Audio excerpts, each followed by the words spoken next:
हे जे motivational speakers सगळं डिप्रेशन काही नसतं आणि मी सांगतो तसा विचार करा म्हणजे तुमचं छान होईल, हे 2 पायऱ्यावरून उडी मारणाऱ्या माणसांनी 10व्या मजल्यावरून पडलेल्या माणसाला अक्कल शिकवण्यासाठी की त्याची हाडं तुटली आहेत सगळी, तो बहुतेक मारणार आहे. तू फक्त 2 पायऱ्यांवरनं उडी मारली आणि तू म्हणतोयस छाती फुगवून की मी 5 पायऱ्यांवरनं पण उडी मारू शकतो. हे आणि ते सेम नाही. या 2 पूर्णपणे वेगळ्या घरातल्या गोष्टी आहेत.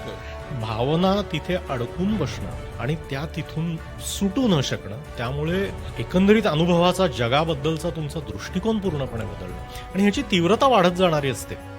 की सुरुवातीच्या स्टेजेसमध्ये डिप्रेशन इतकं भयंकर दिसत नाही, पण ते एक विशिष्ट रेड लाईन क्रॉस झाली की डिप्रेशन बद्दल त्या व्यक्तीला स्वतःला काहीही करणं अशक्य होऊन बसतं कोणाची तरी मदत मिळाल्याशिवाय.